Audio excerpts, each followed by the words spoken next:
12 horas e 26 minutos em Brasília. Neste momento, senadores integrantes da CPI da pandemia concedem entrevista coletiva no Supremo Tribunal Federal, onde entregaram uma cópia do relatório para esta instituição e mais cedo também entregaram na Procuradoria-Geral da República. Vamos acompanhar. Deixamos claro a necessidade da repartição das competências de cada um daqueles indiciados apresentados pelo senhor relator. Ou seja, ao senhor Augusto Aras caberá o encaminhamento daquelas pessoas que têm prerrogativa de foro, o presidente da República, os ministros de Estado, os deputados federais, os membros do Parlamento. Acertamos que faremos a entrega e o encaminhamento também para as demais instâncias do Ministério Público, para a Procuradoria da República, aqui no Distrito Federal, onde inclusive já se encontra um procedimento em relação ao general Eduardo Pazuello, onde está inclusive um procedimento em relação a Precisa Medicamentos. A Procuradoria ao Ministério Público Federal do Amazonas, aonde deve ser repartida a competência de foro no caso do próprio general Pazuello, no que tange ao crime lá cometido, a senhora Mária Pinheiro, a senhora Nise Yamaguchi. A Procuradoria da República, ao Ministério Público Federal do Rio de Janeiro, no que tange aos hospitais federais do Rio de Janeiro, ao Ministério Público Federal e ao Ministério Público Estadual de São Paulo, no que tange em relação ao caso Prevent Senior.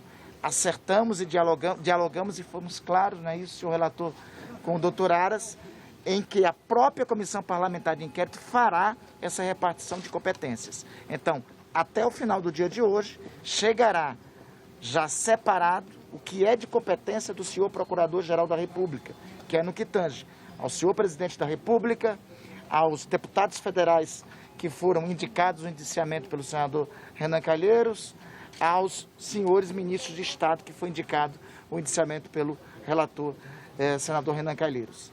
Aqui com o doutor Alexandre de Moraes, com o ministro Alexandre de Moraes, em primeiro lugar, viemos agradecer o compartilhamento das informações relativas ao inquérito das fake news, dar notícia dos 2 depoimentos que recolhemos no âmbito da CPI, do senhor Luciano Hang e do senhor Otávio Facuri, em especial do senhor Otávio Facuri, foi muito esclarecedor sobre a atuação criminosa em relação às fake news, e também dar notícia sobre a medida cautelar que nós interpusemos no dia de ontem em relação à última live do presidente da República, a qual o ministro Alexandre de Moraes informou que está sob a mesa, já está sob a sua mesa para o devido despacho.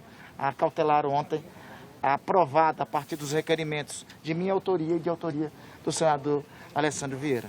Senador Renan, por gentileza. Senador Simão. Qual foi a finalização dele? Foi muito firme a fala do senador Omar Aziz em relação a isso. Eu queria assim, destacar o que foi dito aqui, pelo senador Omar, sobre, inclusive em decorrência de declarações que alguns indiciados já fizeram. É o caso da declaração do deputado Ricardo Barros, que tinha anunciado que em 30 dias o Procurador-Geral da República arquivaria o relatório da Comissão Parlamentar de Inquérito. O presidente da comissão, o senador Omar Aziz, foi muito firme em informar para ele que gostaria que esta declaração do deputado Ricardo Barros não fosse uma premonição.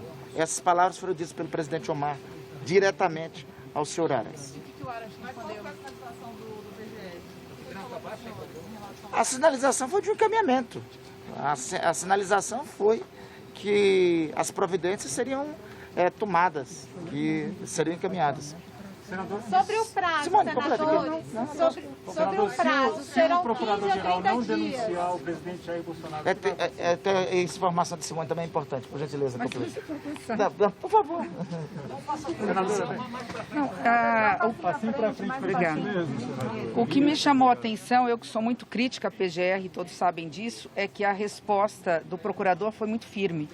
E é óbvio que nós temos que dar esse benefício de que não só foi firme, como ele mesmo adiantou, fazendo um pedido à comissão, para que não atrasasse o processo, inclusive de análise e posteriormente denúncia, que nós pudéssemos já encaminhar ainda hoje esse fatiamento, ou seja, realmente entregar para a Procuradoria-Geral da República aquelas autoridades que têm prerrogativa de foro, inclusive aqueles que, embora não sejam autoridades, pela conexidade, pelo crime conexo, também fossem e serão de competência de análise da PGR. Então, isso me impressionou nesse sentido. Nós temos aí, ele tem esse prazo de 30 dias, nós estaremos acompanhando através do observatório, mas diferentemente de outras vezes, de outros posicionamentos do procurador, repito, eu que sou muito crítica a ele, eu vi por parte dele uma firmeza de propósito, a ponto dele afirmar, olha, eu tenho consciência que represento aqui todo um órgão de fiscalização e controle que é o Ministério Público.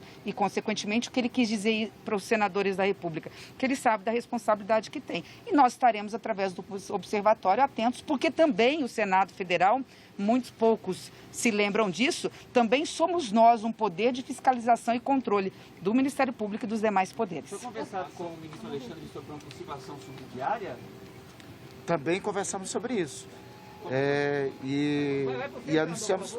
O Supremo Tribunal Federal estará à disposição em relação à eventual desídia do Ministério Público. É importante destacar que a ação penal subsidiária da Pública, ela subsiste na ocorrência da omissão por parte do Ministério Público, né? Então, nós vamos aguardar os próximos 15 a 30 dias para ver qual vai ser o comportamento por parte do Procurador-Geral da República para estudarmos as estratégias alternativas que se tem. É importante destacar um julgamento que teremos aqui no Supremo Tribunal Federal, em breve, talvez até o final de novembro, sobre o juízo de garantias, que terá consequências sobre eventuais ações onde ocorram omissões ou arquivamento sem a justificativa devida por parte do Ministério Público. Senador, a CPI vai encaminhar para o Ministério Público Estadual o relatório? Ministério Público Estadual de São Paulo, do caso Prevent, e também ao Ministério Público Estadual do Amazonas, no que tange a responsabilidade criminal dos que lá cometeram o crime. E o senador Humberto destaca também ao Ministério Público Estadual do Rio de Janeiro. Vocês pretendem entregar o relatório ao Lira e ao Pacheco hoje? Ao presidente Rodrigo Pacheco, nós estamos aguardando, né, senador Renan e senador Humberto, ele sinalizar o melhor momento, o momento mais adequado de receber. Ao deputado Arthur Lira, nós estamos organizando o melhor procedimento, porque o que o relator, o trabalho do senador Renan apresenta é a notícia do crime de responsabilidade. Obviamente que, em decorrência da notícia do crime de responsabilidade, tem que ter os atores necessários para protocolar o pedido de impeachment. Então, isso vai ser um encaminhamento posterior, mas um encaminhamento que fatalmente será dado. Senador, esse observatório da imprensa é a frente parlamentar, ela vai ser aprovada ainda? O observatório da pandemia. Da pandemia, perdão, o observatório da pandemia. A frente parlamentar vai ser aprovada hoje? A proteção é essa. O senador Omar, inclusive, não esteve agora conosco, porque estava em um encontro com o senador Rodrigo Pacheco e iria solicitar da Sua Excelência, do presidente Rodrigo Pacheco, que pautasse para hoje a apreciação da resolução que cria o Observatório da Pandemia. Só assim, um destaque que é importante do diálogo com o ministro Alexandre de Moraes. O relatório do senador Renan aponta 2 encaminhamentos em relação ao crime de fake news. Tem uma iniciativa legislativa apresentada por Sua Excelência no relatório final, e outro, um encaminhamento para que seja apreciado e votado o texto de autoria do senador Alessandro Vieira, que já se encontra sobre a relatoria do deputado Orlando, na Câmara dos Deputados, né? O ministro Alexandre também concordou conosco da necessidade urgente dessa matéria ser aprovada para regular o cometimento de crime de fake news no nosso ordenamento jurídico. O procurador fiscalizou se ele pretende criar algum tipo de grupo específico dentro do gabinete dele, por exemplo, para analisar os casos das pessoas com prerrogativa no todo. Ele já tem Falou que já. motores já. Ele informou que já tinha uma equipe 150, não foi isso, doutora? No país, né? Existia já um grupo de 150 procuradores da República que estavam destinados a casos no que tange a pandemia e que para este grupo a parte do relatório iria ser compartilhada. Nós sairemos daqui inclusive para o gabinete do senador Renan Calheiros, vamos ter uma reunião agora para dar os despachos a cada foro específico daqueles 78 indiciados. 78, Renan? 79. 80 indiciados. 78 mais 2 empresas. Então, aos 80, para dar o despacho específico do foro a cada um dos 80 indiciados. Este grupo aqui durará, eu acho que o tempo longuíssimo do máximo desta tarde, né? Então, a ideia sob a liderança do senador Renan, nós vamos reunir no gabinete dele, reunir a equipe técnica. Ainda hoje deve chegar, a ideia é que chegue pelo menos o material relativo às pessoas com prerrogativa de foro e o Procurador-Geral da República e do inquérito de fake news e toda a demais repartição. Essa agenda que nós estamos fazendo aqui, nós vamos fazer pelo país. Nós iremos em Manaus, nós iremos em São Paulo, nós iremos no Rio de Janeiro. Nós já determinamos a tradução do texto para encaminhamento ao Tribunal Penal Internacional. Na semana de 11, 12, nós estaremos em São Paulo, inclusive procuraremos estar sobre a articulação da senadora Simone e do senador Alessandro, com o escritório do ex-ministro Miguel Reale, com a doutora Steiner, com a doutora Silva Steiner, que foi a última brasileira membro do Tribunal Penal Internacional, para reiterar o pedido de apoio dela para a audiência com o procurador do Tribunal Penal Internacional. Vocês estão presenciando aqui o início de uma agenda de continuação dos trabalhos da Comissão Parlamentar de Inquérito. Senador, honestamente eu não entendi muito bem o que o Procurador-Geral da República pediu para os senhores em relação a essa divisão. Separar as pessoas por... Não foi ele que pediu, fomos nós. Renan, quer completar, por favor? Eu posso por favor, deve. Nós comunicamos ao Procurador-Geral da República que nós iríamos fatiar a investigação e mandaríamos para a Procuradoria-Geral da República apenas aqueles investigados, né, que tivessem foro especial compatível com o foro da Procuradoria-Geral da República. Né? O senador Mar, em nome de todos nós, falou dos constrangimentos que alguns investigados têm criado reiteradamente, marcando prazo para o arquivamento da investigação. Nós lembramos ao procurador que a investigação se fez à luz do dia, com acompanhamento da sociedade, e que nós acessamos provas indiscutíveis. Aliás, sobre isso há um consenso no Brasil e há uma repercussão muito grande do relatório no mundo.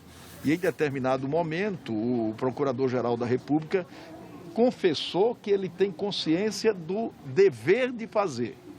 E ainda lembrou, nós não pedimos, que a jurisdição da Procuradoria-Geral da República e do Supremo Tribunal Federal da República é do Senado Federal.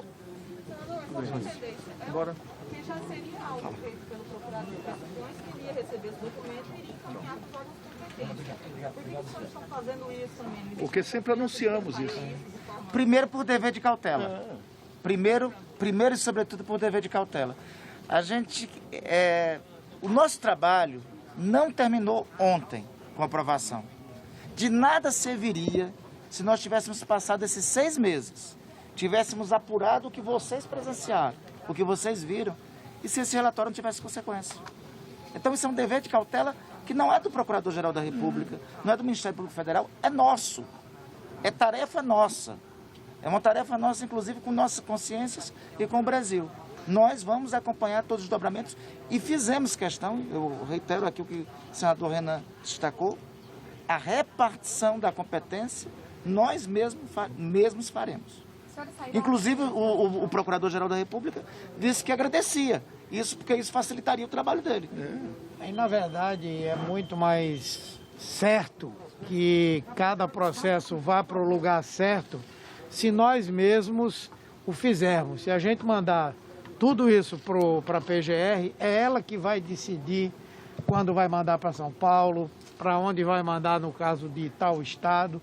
Então a gente já vai fazer isso separadamente, cada um de nós e o grupo vai em alguns lugares emblemáticos em conjunto, e em outros nós vamos entregar nas mãos do responsável pelo Ministério Público Federal de cada estado, de cada pessoa ou de cada instituição que tiver indiciada.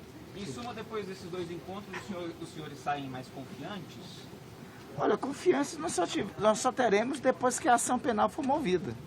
Nós estamos cumprindo a primeira parte do serviço, que nos foi designado.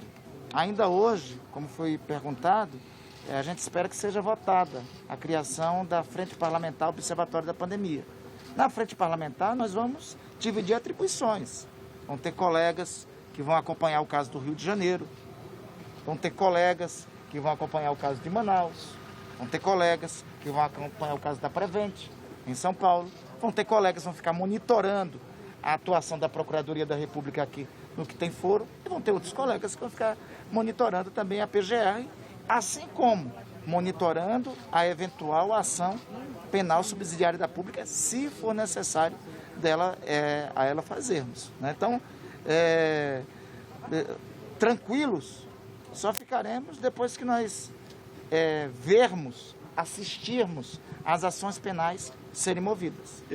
Randolfo, sobre isso, nós consideramos que é muito importante manter a sociedade mobilizada.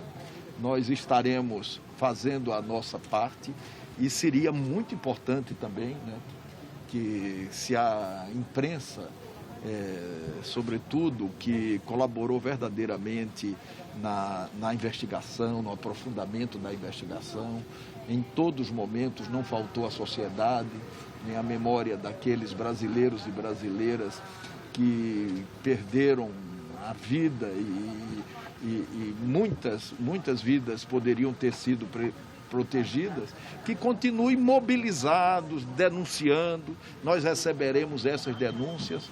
Esse trabalho não termina aqui, ele apenas está começando. A sua frente é mista? A frente parlamentar é mista? Tem quantos? A frente parlamentar de início é do Senado.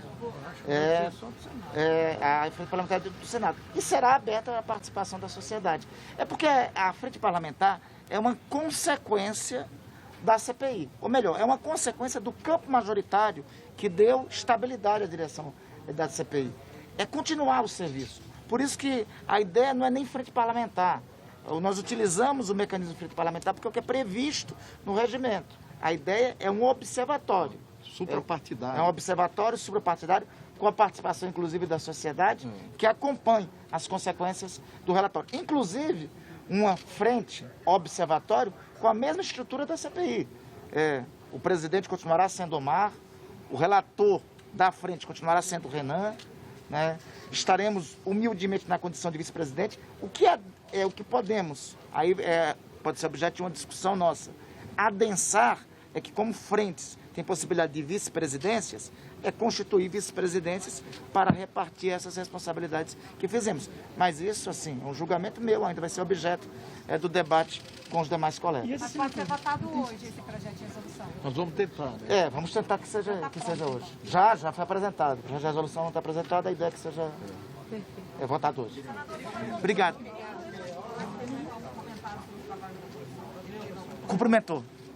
Cumprimentou e eu acho que destacou que teve um papel histórico. Teve um papel histórico. Que todos vocês já sabem. Aquele requerimento que foi aprovado ontem, ele falou algo sobre... Já está sobre a mesa. A cautelar ontem, os requerimentos aprovados ontem, no começo da sessão, de minha autoria e de autoria do senador Alessandro Vieira, resultou numa cautelar que foi protocolada ontem às 14h30. Essa cautelar já está sob a mesa do ministro Alexandre de Moraes para despacho. Ele informou isso para nós. Ok, pessoal. Um abraço. Obrigado, pessoal. Ok, então nós acompanhamos aí ao vivo a entrevista de membros da CPI da pandemia que hoje entregaram o seu relatório ao Procurador-Geral da República e também ao Supremo Tribunal Federal. Nós vemos aí as imagens da entrega, são fotos da assessoria de imprensa da Procuradoria-Geral da República, o senador Omar Aziz entregando aí uma cópia do relatório ao Procurador-Geral da República, Augusto Aras. Augusto Aras pediu, inclusive, que a CPI tenha celeridade ao encaminhar documentos que são específicos para a Procuradoria-Geral da República, pessoas que têm foro privilegiado. Aí nós já vemos imagens da entrega do relatório ao ministro do Supremo Tribunal Federal, Alexandre de Moraes. Nesse caso, são questões que a CPI apurou relacionadas às supostas disseminação de fake news por diversos agentes. Imagens feitas há pouco aí, onde, aliás, essa entrevista coletiva dos membros da CPI foi concedida. Então, aí o ministro Alexandre de Moraes, que relata alguns inquéritos sobre fake news e também terá de decidir sobre um pedido cautelar feito por alguns dos membros da CPI para que as redes sociais do presidente da República, Jair Bolsonaro, sejam banidas. Foi um pedido apresentado por um requerimento ontem na reunião da CPI da pandemia. Bom, você acompanhou então em primeira mão essa entrega aos órgãos. Além disso, os membros da CPI informaram que estão avaliando o melhor momento para encontrarem-se com o presidente da Câmara dos Deputados, deputado Arthur Lira, já que dentro do relatório há pedidos de indiciamento do presidente da República por supostas irregularidades ou cometimentos de crime de responsabilidade. E, nesse caso, é a Câmara dos Deputados quem tem a prerrogativa constitucional de avaliar essas situações. Também está marcada para hoje uma reunião, daqui a pouco, no gabinete do relator da CPI da pandemia, senador Renan Calheiros, para que todos os membros aí da direção da CPI possam despachar os diversos encaminhamentos, providências mesmo de ofício, né, que devem ser remetidas a diversos órgãos pelo país, também como consequência do trabalho da CPI da pandemia. Neste sentido, o vice-presidente da comissão, o senador Randolfo Rodrigues, afirmou que esses membros farão um giro aí pelo país, entregando essa documentação Ministério Público a Ministério Público nos estados e aonde for necessário em relação aos pedidos de indiciamento que foram feitos contra as 79 pessoas ou melhor, 78 pessoas e 2 empresas. Foram 80 pedidos de indiciamento. Além disso, também afirmaram que o relatório já está sendo traduzido, uma tradução que é necessária para que possa ser remetido ao Tribunal Penal Internacional. E, por fim, informaram que esperam que hoje, no Senado Federal, na sessão plenária marcada para as 16h, possa ser aprovado um projeto de resolução que cria uma frente parlamentar, também chamada de Observatório da Pandemia, que é onde todas essas providências, então, vão confluir a partir de agora com o encerramento, ontem, no caso da CPI da pandemia, o trabalho, no caso desses outros parlamentares dessa frente, se for criada, continuará nesse Observatório da Pandemia. Eu falei que é necessário para isso que seja aprovado um projeto de resolução que já foi apresentado. Então vamos aproveitar então para dar uma pausa sobre os assuntos da CPI da pandemia e falar sobre a pauta do plenário na sessão de hoje. Além desse projeto então do Observatório da Pandemia, que eles vão tentar solicitar ao presidente do Senado que inclua na pauta, já há outros itens inscritos na pauta do dia. É o que nós acompanhamos agora nessa telinha aí dividida. Às 16h, então, está marcada essa sessão e o primeiro projeto determina que pelo menos 5% do Fundo Nacional de Segurança Pública sejam destinados a ações de enfrentamento à violência contra a mulher. Aliás, hoje a pauta está concentrada em projetos que tratam dos interesses das mulheres. Também pode ser votada a obrigatoriedade de registro nos sistemas das polícias civil e militar sobre a concessão de medida protetiva pela Lei Maria da Penha. Também o aumento de pena para quando houver coação de vítimas e testemunhas durante os processos, é o chamado projeto de lei Mariana Ferrer. E os senadores podem votar ainda a obrigação de empresas fornecerem aos empregados informação sobre prevenção ao câncer de mama. Bom, a nossa equipe da TV Senado conversou com alguns dos parlamentares que estão envolvidos diretamente nessa votação da pauta feminina hoje. É o caso, por exemplo, da relatora Leila Barros, que vai relatar o projeto que prevê recursos para ações de enfrentamento à violência contra a mulher. Vamos ver o que ela disse. No momento em que a violência contra a mulher está se tornando uma epidemia no nosso país, essa semana o Senado Federal vai apreciar o PL 123 de 2019, no qual eu serei a relatora, terei a honra de ser a relatora desse projeto. Um projeto que reserva 5% do Fundo de Segurança a ações de combate à violência contra a mulher. Só para vocês terem uma ideia, o ano passado foram registrados mais de 105 mil casos de violência contra a mulher. E pasmem, desses casos, 72% foram violência doméstica ou familiar. Então, a bancada feminina no Senado Federal, assim como da Câmara, estamos todas engajadas na aprovação desse projeto, que certamente ajudará a dar segurança, né, ou criar mecanismos de maior segurança para todas as nossas mulheres. E a senadora Daniela Ribeiro explica para nós agora o projeto que determina o registro imediato nos sistemas das polícias sobre as medidas protetivas concedidas com base na Lei Maria da Penha. O projeto original, muito importante no combate à violência contra a mulher, estabelece a obrigatoriedade de constar nos sistemas de registro de informações das polícias civil e militar a concessão de medida protetiva de urgência prevista na referida lei. Estou discutindo atualizações e melhorias ao projeto, mas um grande passo será tomado a partir desse projeto. Vamos aperfeiçoar a nossa legislação e garantir celeridade e um maior esclarecimento da sociedade a respeito desse grave problema que aflige o país. E na sessão desta terça-feira, o Senado aprovou um projeto que agora segue para a Câmara dos Deputados, que libera a possibilidade de liberação de recursos para hospitais filantrópicos mesmo em anos eleitorais. A relatora da proposta foi a senadora Nilda Gondim. A operação contínua e eficaz dos hospitais filantrópicos e das Santas Casas de Misericórdia significa saúde e, muitas vezes, a própria vida para os concidadãos atendidos por essas entidades. Por essa razão, não é cabível condescender com regras que, mesmo motivadas pelos melhores propósitos, possam contribuir, de alguma maneira, para a redução ou paralisação dos serviços vitais prestados à população. É impraticável hoje, pelo tamanho do nosso país, pela importância que o SUS tem, especialmente para as famílias mais humildes, que num ano eleitoral os recursos não pudessem ser repassados para o atendimento à população. Depois, inclusive agora, de todo esse problema que tivemos da pandemia do Covid, as Santas Casas e os hospitais filantrópicos mostraram a importância que eles têm dentro da estrutura de atendimento em nosso país e a necessidade de serem apoiados por medidas que garantam essa qualidade no atendimento a todos os brasileiros. Portanto, já era sem tempo que nós votássemos e aprovássemos a retirada dessas restrições. As Santas Casas e os filantrópicos, que em nossa Minas Gerais são quase 300, maior número em todo o país, poderão receber os recursos e manter o atendimento e, naturalmente, evitar o endividamento e os juros hoje que, infelizmente, são cobrados dos hospitais para o Caixa, sendo que a tabela do SUS, há pelo menos 20 anos, ela não é reajustada, pelo menos pela inflação. 12 horas e 54 minutos em Brasília. Essa edição do Senado Notícias fica por aqui.